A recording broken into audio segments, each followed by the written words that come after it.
रात के तकरीबन 2:30 बज रहे थे।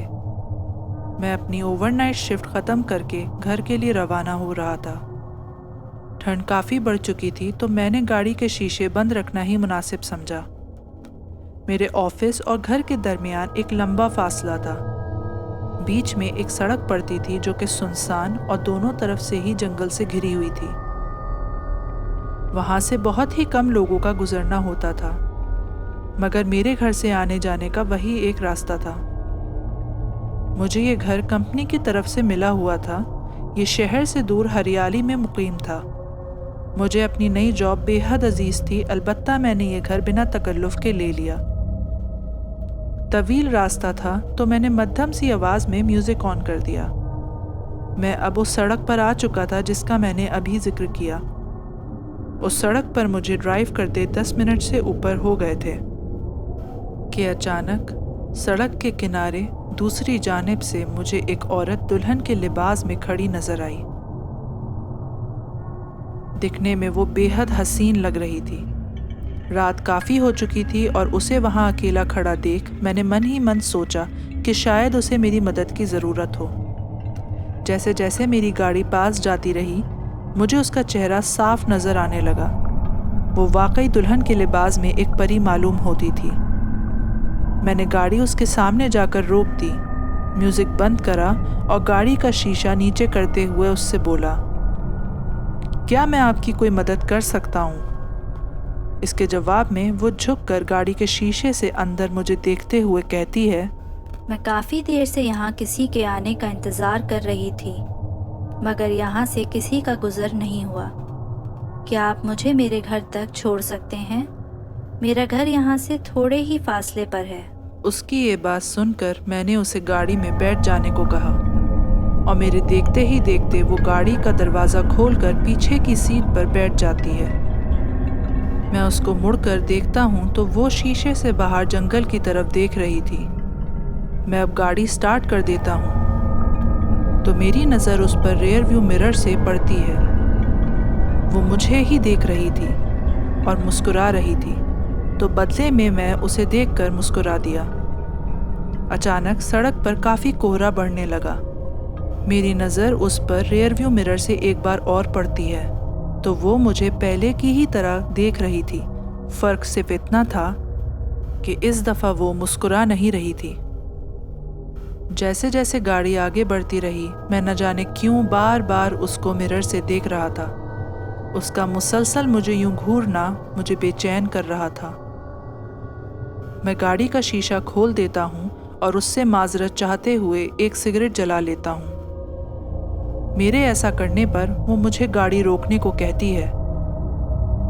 मैं गाड़ी साइड में लगा लेता हूँ और पीछे मुड़कर उसे देखता हूँ तो वो मुझे कुछ परेशान लगती है। मैं उससे पूछता हूँ, आपका घर यहाँ है?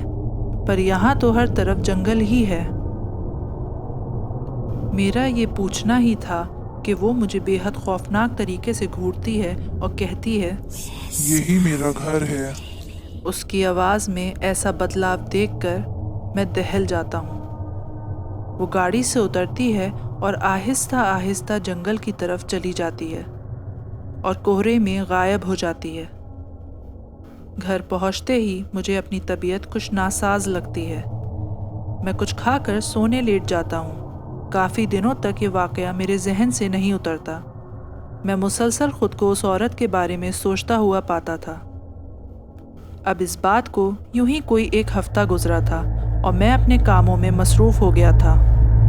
अब इस बात को यूं ही कोई एक हफ़्ता गुजरा था और मैं अपने कामों में मसरूफ़ हो गया था। मैं अपना नॉर्मल रूटीन फॉलो करते हुए रात में जॉब से वापसी पर खाने के बाद रोज़ाना टहलने जाया करता था। जहाँ मुझे घर मिला हुआ था उस इलाके में चुनिंदा घर थे। मैं घर के सामने वाली सड़क पर टहलने के लिए निकल जाता हूँ और अपने छोटे भाई से दरवाज़ा अंदर से लगाने को कहता हूँ। मेरा छोटा भाई इसी शहर के एक कॉलेज से बीटेक का कोर्स कर रहा था, लिहाजा मेरे साथ ही रहा करता था। जॉब से मेरा आना लेट ही होता था। मुझे अक्सर ही घर आते रात के 11 बज जाते थे और कई बार ओवरटाइम की वजह से मैं इससे भी ज़्यादा लेट हो जाता था। बहरहाल अब मैं टहलने निकल गया था और टहलते टहलते काफ़ी आगे आ चुका था। वो रास्ता ख़त्म होने ही वाला था कि यकायक मुझे वापसी का ख्याल आया। मैं लौटने ही वाला था कि सड़क के किनारे से मुझे वही औरत दोबारा दुल्हन के लिबास में खड़ी नजर आई।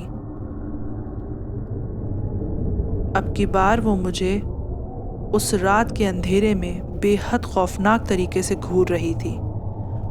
उसका सर एक तरफ झुका हुआ था और मेरे देखते ही देखते वो मुस्कुराने लगी। उसके लंबे काले बाल ज़मीन पर फैले हुए थे।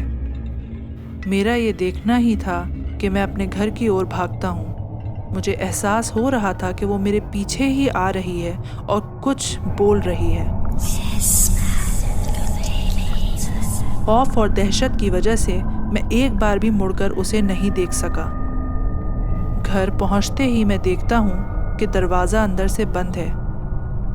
मैं बहुत तेज़ी से घबराहट में उस दरवाजे को खटखटाता हूँ। जब हिम्मत करके उस सड़क की तरफ देखता हूँ तो वो औरत अब सड़क के बीचों बीच खड़ी नज़र आती है, बस मुझसे कुछ ही फासले पर होती है। पास से देखने पर जब मेरी नज़र उसके पैरों पर जाती है तो वो मुझे उल्टे नज़र आते हैं। इससे ख़तरनाक मंज़र मैंने आज से पहले कभी नहीं देखा था।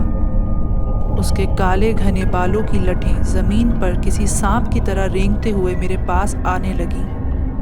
वो औरत लगातार कुछ बोल रही थी जो मेरी समझ के बाहर था।